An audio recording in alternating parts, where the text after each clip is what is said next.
Awesome video was you on screen, friends, Zahar Panda. So today we're doing something that I think I should have done a long time ago, but I wanted to make it perfect and now I just gave up making it perfect, so you just get this.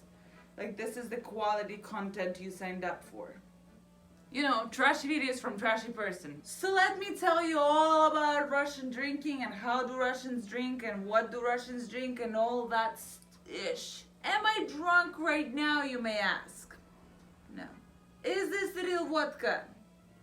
No. Because I have to work tomorrow. And I don't think after drinking all of this, I will be able to function properly. I am so tired. Let me just sit down here and talk to you about like Russian drinking and stuff. So over here we have a jar with pickles. Огурчики. Соленые огурчики. Малосольные огурчики.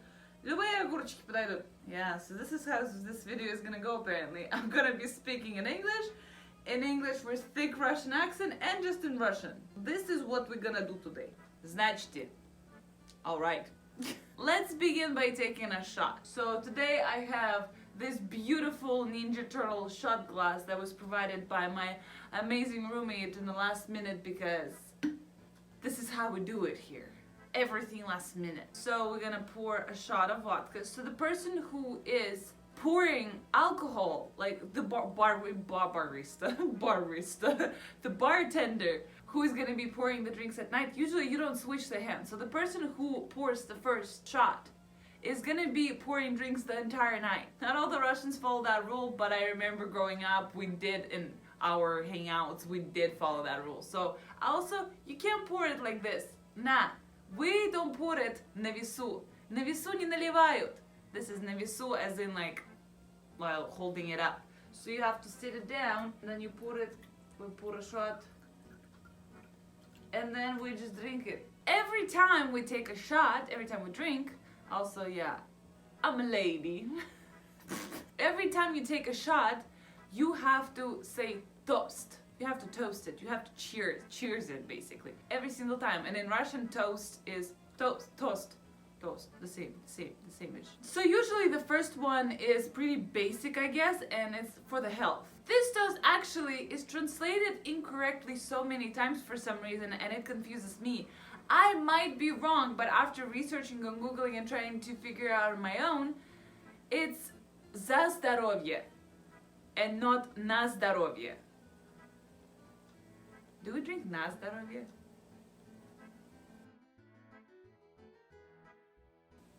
Now I'm so confused. За здоровье. Yeah, за здоровье. It makes sense. За здоровье. That's how we drink. Yeah, okay. За здоровье. And you don't make a face. And yes, it's water, but like, you still don't make a face. You don't chase your first shot with anything usually. However, another tradition. Between the first one and the second one, the break is really short. So you usually technically already start drinking the second one. Because между первой и второй перерывчик небольшой, which is between the first one and the second one, the break is very short. So we're taking the second one. Again, you have to toast for something. Usually, let's toast for the women. За женщин.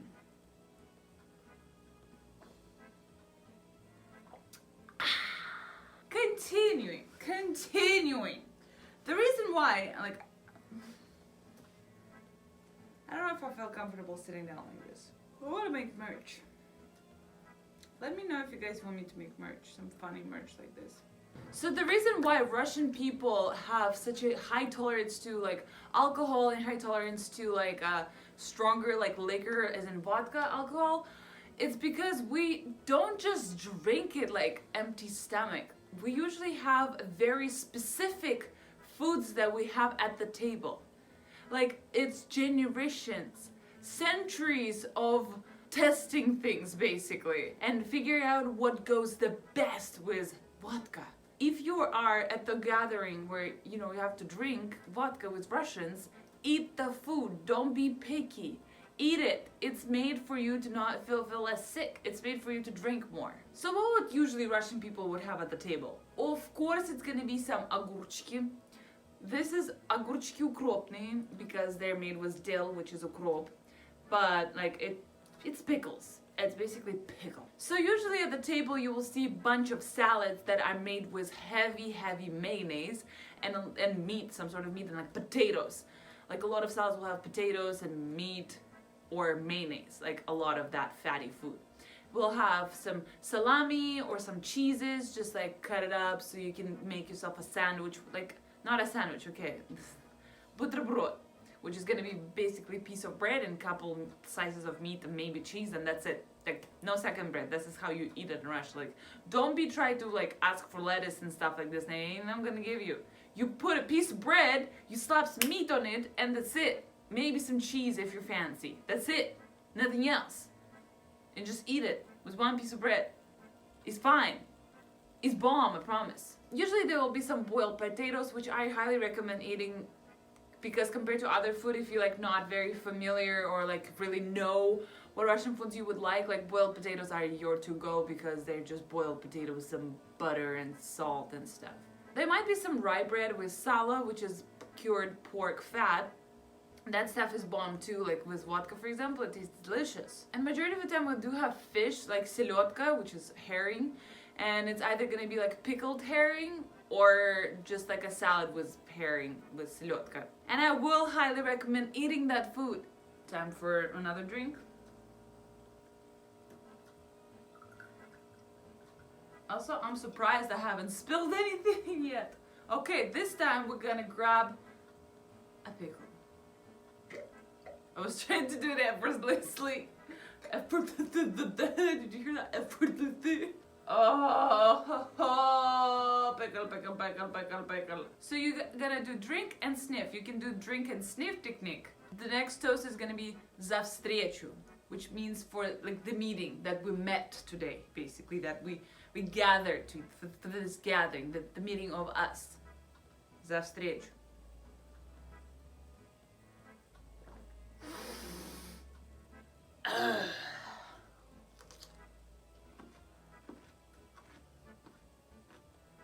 That might be a weird combination. So Russian people usually don't drink without any specific occasion. Or if there's no any specific occasion, they make up their own occasions. So usually people will drink at some celebrations, and then birthdays, funerals, holidays and stuff, like New Year's. People drink a lot during New Year's, or like those kind of celebrations. But sometimes when there's none, they try to make up their own like promotion, or like let's drink that we met finally, like we haven't seen each other in like a decade, let's drink for that. Another Russian superstition when it comes to drinking is that you never pour a drink over somebody else's hand. So like if like I'm holding and they will pour it over somehow like this weirdly, like we don't do that. Also, the empty bottle can't stay on the table. The moment the bottle is empty, you have to put it under the table. I mean, it's just for safety. It makes sense not to keep empty bottles on the table, because what's the point? Because somebody's gonna like kick them. But anyway, generally speaking, you usually would want to finish all your alcohol by the end of the night. Like, you don't want leftovers. Usually we try to finish everything. I don't know if it's a good thing or a bad thing. Alright, it's time for the next one.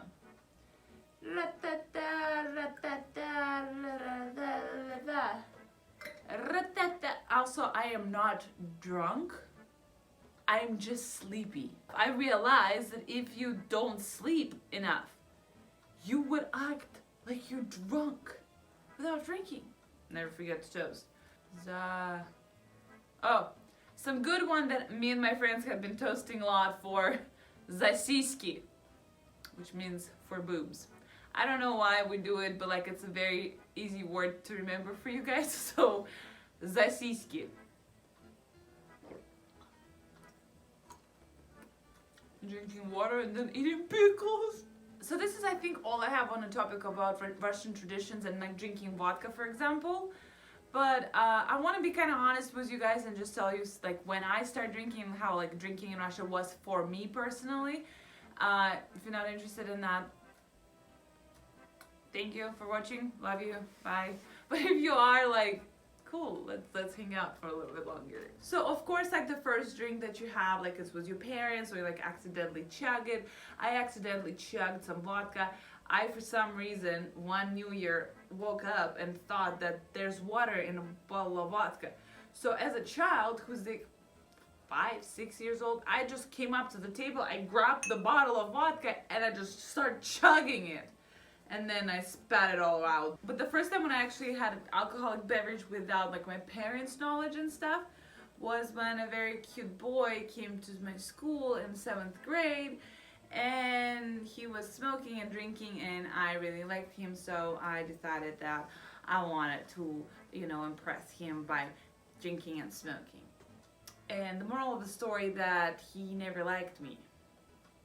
Even though after that I started smoking and drinking. But he still didn't like me.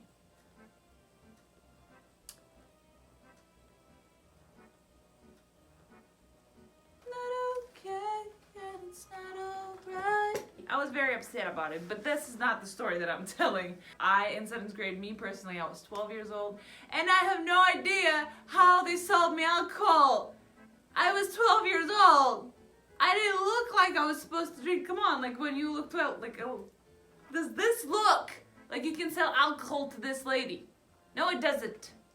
We had like little tiny kiosks around the town, and they would sell alcohols. There's no longer those kiosks for that reason in particular, because a bunch of minors would go around and buy alcohol. So the two things that stand out to me in particular were the screwdriver, which is orange juice with vodka, and it was in a can, and we would get those, and we got something that's called Jaguar, Yashka. It was basically energy drink mixed with alcohol. For a 12-year-old, that age wasn't good. But anyway, that's what we were drinking, and we thought we were the coolest people on the whole planet, and we weren't. We were lame. So just a disclaimer, I'm not trying to give you any ideas, I'm just sharing my experience. Not all the Russians go through the same stuff, not all the people go through the same stuff, and I'm not suggesting in any way, shape, or form to drink underage, to drink in general. I don't recommend. I am 24 and I have not been legally into the bar yet. So just so you know, in Russia the age of drinking is 18, when you can legally buy alcoholic beverages up until a certain percentage. I think tequila and like vodka and all those hard liquors, you have to be 21 or over. Not by vodka, but I know tequila was one of them for sure when I was younger, because we were trying to buy tequila with an 18-year-old person and they didn't sell them because they had to be 21.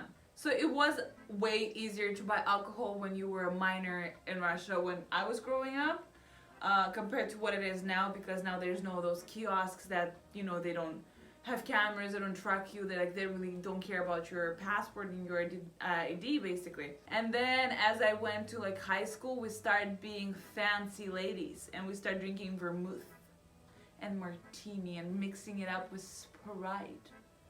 You know, we were making our own cocktails. Drinking a lot of tequila, a lot of vermouth, martini, but not so much of vodka. Vodka was only good when you didn't have any money and you wanted just to get... That's it. That was the only reason why people would buy vodka, because nobody liked it. Before we got to the fancy vermouth and martini, we were killing ourselves with blazers. Woo! I don't even know what's the equivalent in America of a blazer, but it was just like this drink. It looked like soda. It literally like orange soda or whatnot. Like literally looked like a regular soda, but it was so strong. And like 1 2-liter bottle would get multiple underage people just like wasted. And I remember those, and those were not good. No. But I think that's about it about Russian drinking, and you will offend a Russian if you don't drink with them. So be prepared and eat. Eat while you drink. So important. Eat the food that they provided you with. Eat it. It will help you. It will help you so much. But anyway, if you have any questions, suggestions, and all of those fun things, you can always leave them in the comments down below, or just say a couple nice things about me. I really appreciate that as well. I hope you're gonna have a wonderful and amazing freaking day today. Just marvelous. Just absolutely marvelous. Because you deserve to have a marvelous day, and I really mean it. I really mean it. I'm gonna give you some Panda power. Like for me, like Panda power. Like here you go, guys. Take it. I'm so happy to give it to you. And just remember that you're an awesome potato, and you know what awesome potatoes do? They smile.